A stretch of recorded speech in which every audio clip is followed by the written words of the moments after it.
Chivalry 2 has been out for 5 years now, and somehow, some way, the game is feeling more alive than it ever has. What is going on, guys? It's Sean Salami, and I've made quite a few videos speculating on how much longer Chivalry 2 has left. The reason being, when you look up Chivalry 2, the most Googled questions or YouTube questions about this game are how alive is it? Is it worth getting into? Is it still active? It's not about what the best loadouts or weapons are anymore. People seem to know that stuff. They want to know if this game is worth getting into.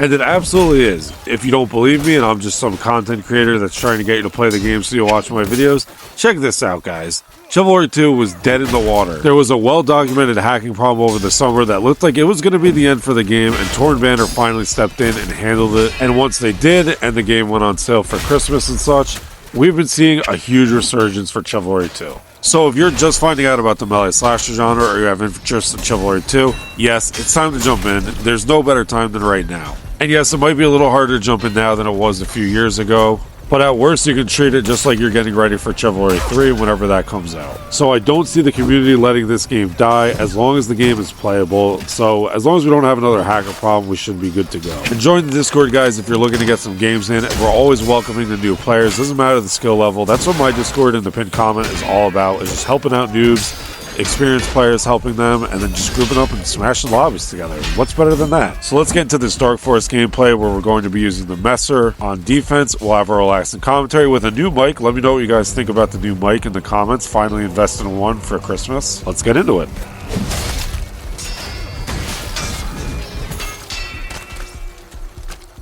So we have a few friend icons in here, one of which is Dante's Crux. You've only seen him if you've had a bad sleep schedule or you work overnights, but he is one of the best players in the game. Just very slept on because you don't see him a lot unless, like I said, you're up late at night. We also have Not a Fish, who is a viewer who messaged me, and it's always good to get games in with the viewers. We also will be joined later by Boomhour, who's going to be on the other team. That dude's a beast, getting better every time I see him. And we also have in this game Bum-Ass Cody. I'm going to shout him out again later for something that happens, but he's a great player that is a viewer I've seen in the comments. He's not on my friends list, but Bum-Ass Cody, get in the goddamn Discord if you want to get some games in.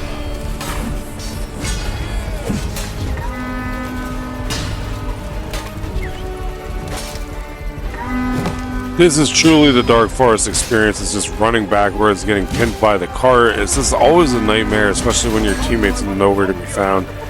Truly one of the worst maps in the game. I don't know why people love this one so much. I actually had an interesting conversation with someone this morning about it, about how like certain maps seem to get more views than others, and this is one of them. Otherwise, I'd probably never play it. I just do not like this one. But this was a fun game, but even more so to watch than to play. It's interesting how that works, because I think even as someone who watches videos of Chivalry 2, there's certain games that I could tell were probably not fun for the person playing it, but were definitely fun to look back and watch at. So this is a good example of that, because we're going to die a lot in this one. It's just Darkforest, man. On defense, it's brutal.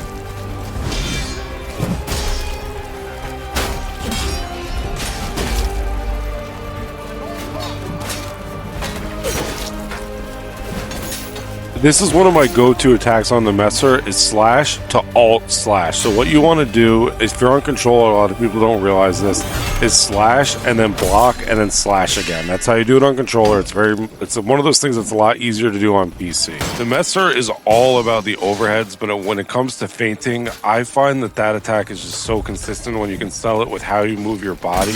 A lot of people will tell you to use overhead to overhead feints, and that's good on almost every weapon, but for the Messer specifically, I love the slash to alt slash.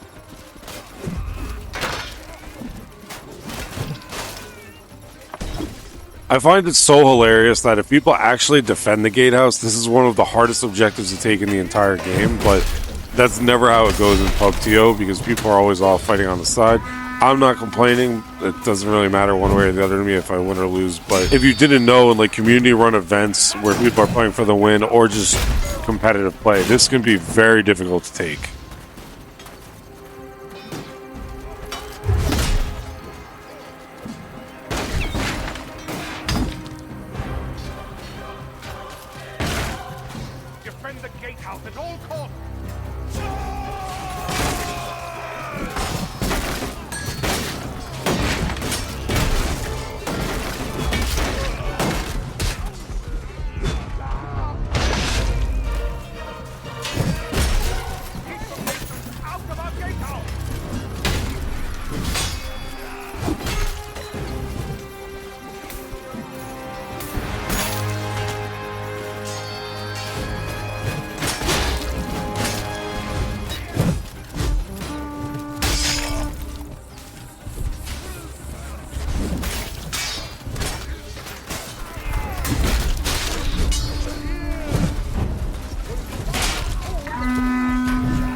So while this was definitely a monstrous game, I really do not have much advice to give so far because I don't think I'm playing very intelligently.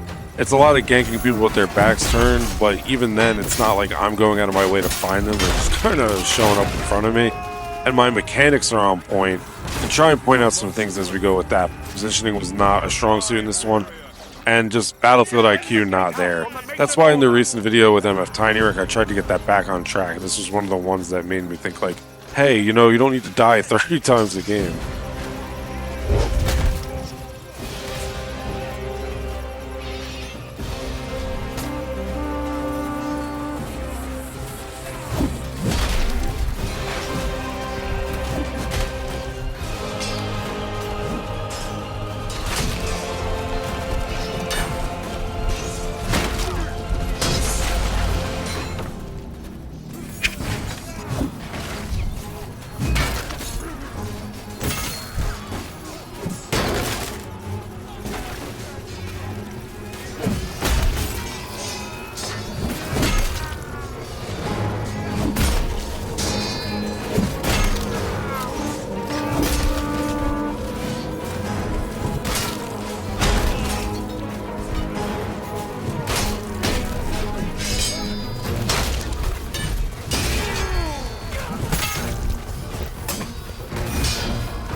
Now, for a long time now, we have decided not to kill archers on our own team. That was childish, ridiculous.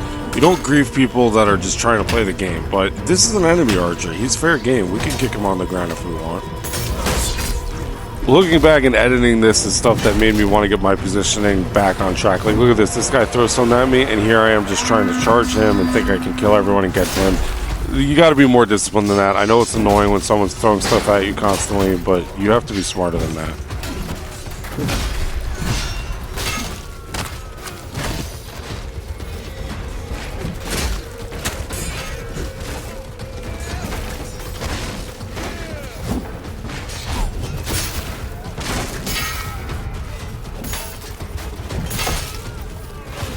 I forgot Make It Rainwater was in here, who is an awesome player with great music taste. He's a rising star, not even level 1,000 yet, but definitely plays like one. I hate to use someone as a bad example, but this is what you don't want to do, is just constantly kick. If you ask my YouTube Shorts comment section, they think this is what just wins every fight. The kick is the win button, but it's not. You don't want to kick players, especially people that have like high level skins and stuff. It's just not going to work and not a good method to get killed. And we've killed that guy pretty easily who does it twice. Again, I try not to do that, but I'm not going to be doing that mistake.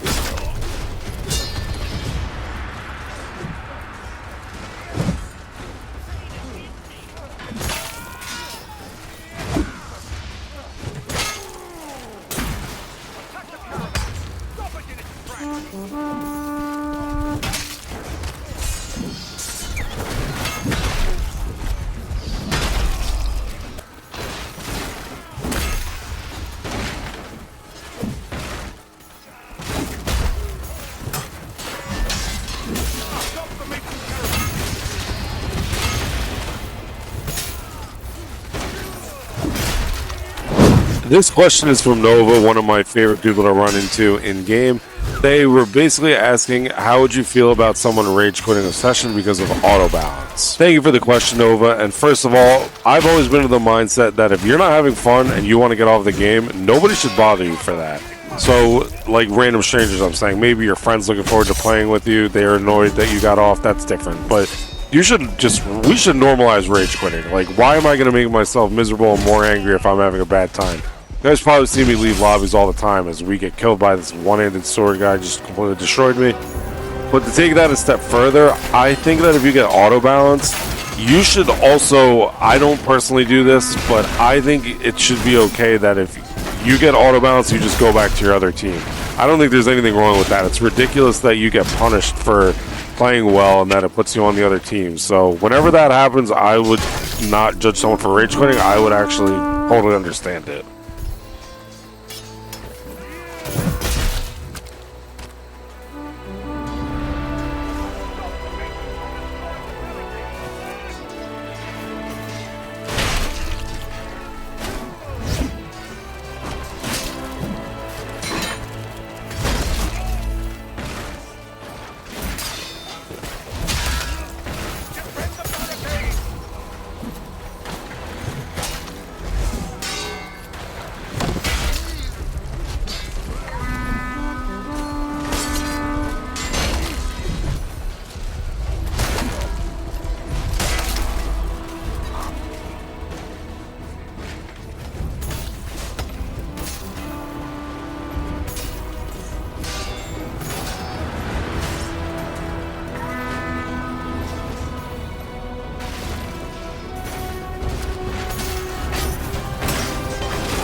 So as we wrap up with this pretty mixed bag of Darkforest with a lot of kills but also a lot of deaths, I would like to ask that if you've enjoyed the video to this point, please consider liking it, subscribing for future content, and checking out the Discord and the pinned comment if you want to get some games in, see yourself on video, all that good stuff, make some friends, like-minded people.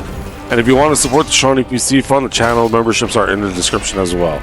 So let's see if we can defend the Duke, where bum-ass Cody is going to take VIP. I passed it to him, and he was very good at playing it. I felt bad about passing it, but I was playing so reckless, I thought I would end up costing us, so I wanted to err on the side of caution.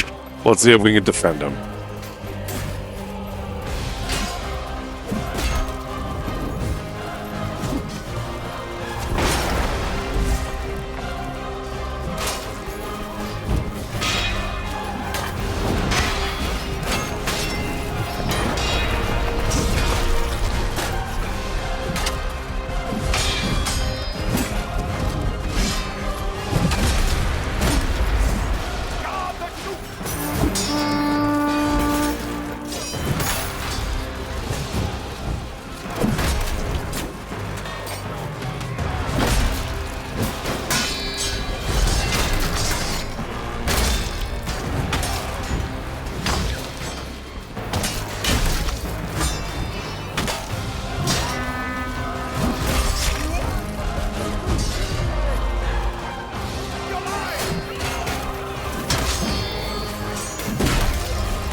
Definitely a throwback Sean Islami video where we just threw caution to the wind, died a lot, but got a shitload of kills and takedowns. But if you want to see a video where I positioned much better, playing alongside one of the top players in the game, that one's on the screen right now. Love you guys. See you in the next one.